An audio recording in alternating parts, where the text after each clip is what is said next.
महाराष्ट्र का राजनीतिक परिदृश्य भारतीय राष्ट्रीय कांग्रेस और भारतीय जनता पार्टी के बीच चली आ रही प्रतिद्वंदिता से गढ़ा गया है। भारत की आजादी के बाद कई दशकों तक कांग्रेस पार्टी का महाराष्ट्र पर दबदबा रहा। 1990 के दशक में भाजपा के उदय के साथ इस प्रभुत्व को चुनौती मिली। राम जन्मभूमि आंदोलन ने हिंदू राष्ट्रवादी भावनाओं को संगठित करने में महत्वपूर्ण भूमिका निभाई, जिसका भाजपा ने प्रभावी ढंग से लाभ उठाया।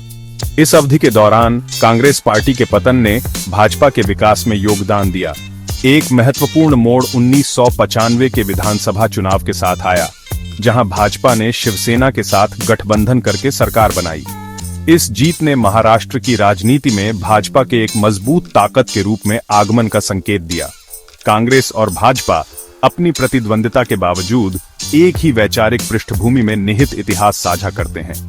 दोनों दल भारतीय राष्ट्रवादी आंदोलन से उभरे, हालांकि समय के साथ उनके रास्ते अलग हो गए, जिससे अलग अलग वैचारिक स्थितियां पैदा हुईं। धर्मनिरपेक्षता और सामाजिक न्याय की अपनी विरासत के साथ कांग्रेस पार्टी को पारंपरिक रूप से विविध मतदाताओं का समर्थन प्राप्त है। दूसरी ओर भाजपा ने अधिक हिंदू राष्ट्रवादी एजेंडे का समर्थन किया है।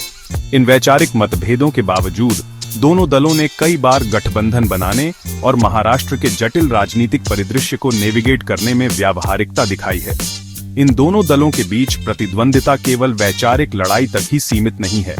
यह चुनावों के दौरान प्रमुखता से सामने आता है, जहां दोनों दल मतदाताओं को लुभाने के लिए विविध रणनीतियों का इस्तेमाल करते हैं। ग्रामीण समुदायों के साथ अपने ऐतिहासिक जुड़ाव का लाभ उठाते हुए कांग्रेस अक्सर किसान कल्याण और ग्रामीण विकास जैसे मुद्दों पर ध्यान केंद्रित करती है। दूसरी ओर भाजपा ने शहरी क्षेत्रों में महत्वपूर्ण प्रगति की है और अधिक महत्वाकांक्षी और ऊपर की ओर गतिशील जनसांख्यिकी से समर्थन प्राप्त किया है। इस प्रतिद्वंदिता का महाराष्ट्र के राजनीतिक विमर्श पर गहरा प्रभाव पड़ा है। इसने नीतिगत निर्णयों, सरकार के गठन और राज्य के विकास की समग्र दिशा को प्रभावित किया है। महाराष्ट्र के राजनीतिक परिदृश्य की जटिलताओं को समझने के लिए इस प्रतिद्वंदिता के ऐतिहासिक संदर्भ को समझना आवश्यक है। महाराष्ट्र में भाजपा का एक सीमांत खिलाड़ी से एक प्रमुख ताकत बनने तक का सफर उसके रणनीतिक कौशल और राज्य की बदलती राजनीतिक गतिशीलता के अनुकूल होने की क्षमता का प्रमाण है।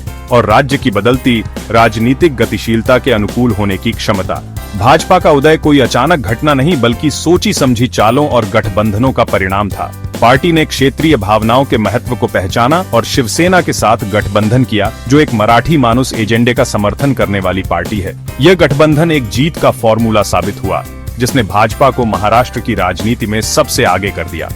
महाराष्ट्र में भाजपा की सफलता का श्रेय मतदाताओं से जाति और धर्म की पारंपरिक सीमाओं से परे के मुद्दों पर जुड़ने की उसकी क्षमता को भी दिया जा सकता है। पार्टी ने विकास, आर्थिक विकास और कुशल शासन पर ध्यान केंद्रित करके विशेष रूप से शहरी क्षेत्रों में बढ़ते मध्यम वर्ग की आकांक्षाओं का चतुराई से दोहन किया। इस रणनीतिक बदलाव ने भाजपा को अपने समर्थन आधार का विस्तार करने और खुद को अपने वादों को पूरा करने में सक्षम पार्टी के रूप में स्थापित करने की अनुमति दी।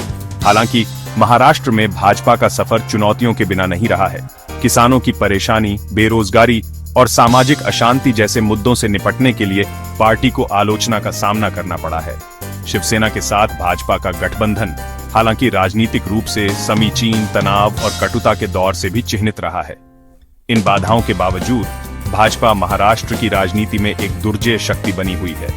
बदलते हालातों के अनुकूल होने, रणनीतिक गठबंधन बनाने और पारंपरिक मतदान पैटर्न से परे के मुद्दों पर मतदाताओं से जुड़ने की उसकी क्षमता राज्य में उसकी निरंतर सफलता के लिए महत्वपूर्ण होगी। महाराष्ट्र में भाजपा का सफर राजनीतिक परिवर्तन की गतिशीलता और एक पार्टी द्वारा हाशिए से मुख्यधारा तक उठने के लिए नियोजित रणनीतियों को समझने में एक केस स्टडी के रूप में कार्य करता है।